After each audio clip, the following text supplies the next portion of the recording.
Hi, today I'm taking you through the journey of fashion designing, creating statement haute couture pieces where every creative design make a difference in the overall look of an outfit. Okay, you're probably wondering how did we get here? Okay, I'm going to take you through the whole process of creating a nice design. Either you want a minimal design or a complex one. Welcome back. I am Sherifa Shoba and let's get right into this.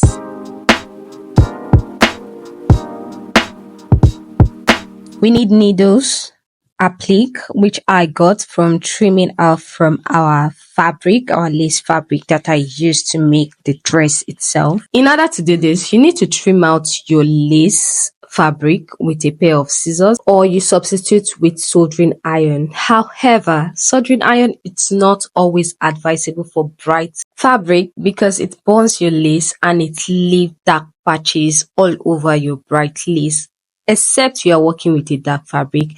You need thread, huyu gum, all shades of thread that will be needed for this. P6000 for your clawstones, crystals, beads, and any other thing you think would make your design pop. Now, I have my ready-made outfit here, and the next thing to do is to try to figure which part of this lace will make a very suitable design for this dress.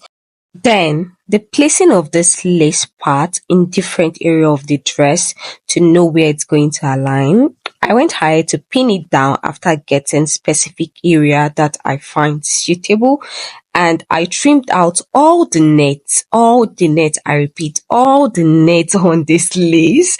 So we will have a very clean design, and after doing that, I just pinned it down. Now, that is the first step. Of course, we have a lot to do next. So, I'm still trying to figure out which design can go with the initially placed design. At this point, you need to think very logical because all this design just goes on in your head and you're trying to bring out something. That is when creativity comes in. You know, you have a full lace fabric and you're trying to dissect more like an architect or a lace surgeon.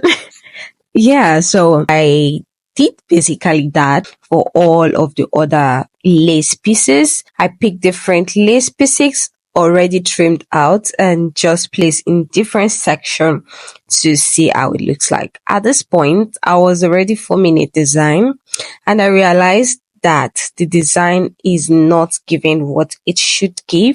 And the next thing that I did was to try to place the other part after I have done that, the first part. And honestly, it wasn't giving what I want. It's giving spider web at this point. It's giving spider web. I must say, creating designs require a lot of creativity, from considering the dress outline, considering the client preference. NEPA took the light, and I had to just rely on direct sunlight. At this point, I had to trim out more longer lace trimmings into very small lace trimmings for specific parts of that line, the waistline, in order to just have a very sinking design. I cut out parts that is not necessary and I align everything as it should. I repeated the same process by trimming more applique lace, cutting out all the nets surrounding the trimmings, and I placed in parts that I deem fit, that I feel I should add more lace applique.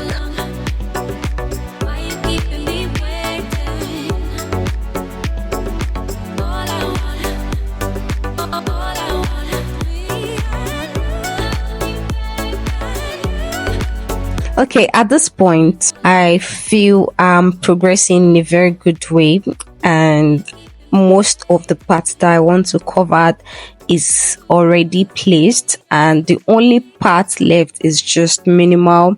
As far as I've gotten the outline of what I really needed to place, I just felt the rest would be easy. So I went ahead to fill in the inside of the trimmings. You can decide to just fill in yours while you fix in your trimmings, but this is much more easier for me based on the design I was working with and based on the applique I have left. While creating design with applique lace, you need to know that it's not necessary for you to use the lace of the dress you are making.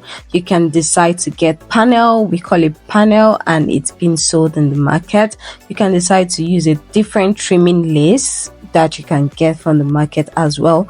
Just be creative and to work around whatever you wish will give you a perfect design. After that, I tacked every glued trimmings down to my fabric without getting to the lining of this dress. We want a very clean finish inside our dress and also a clean finish outside our dress. So while you are tacking, there is a technique. You want to make sure you hide your thread beneath the lace applique. So the first thing you need to do is pass your thread to the starting point and tack. Ensure that it's not getting to the back. Then you pass it to that same point. You remove your thread and take it to another point within the fabric to another point. So you are not taking it from the outer part. You are taking it in between the fabrics without it getting to the back. You are passing the thread to the same point you brought it out and taking it in between the fabric. So the next thing I did after tacking everything is to distract my seam on the train of the dress because I attached extra lace to have a longer train length. And to do this, I cut out lace trimmings and distract the lines like I did on the back of the dress. I did the same thing on these lines and I blended it in with the flow of the lace at this region. In my next video, I'll be showing you how I highlighted this dress with beads, that is broken beads, crystals, and also clawstones, and how I finished up the overall look of this dress.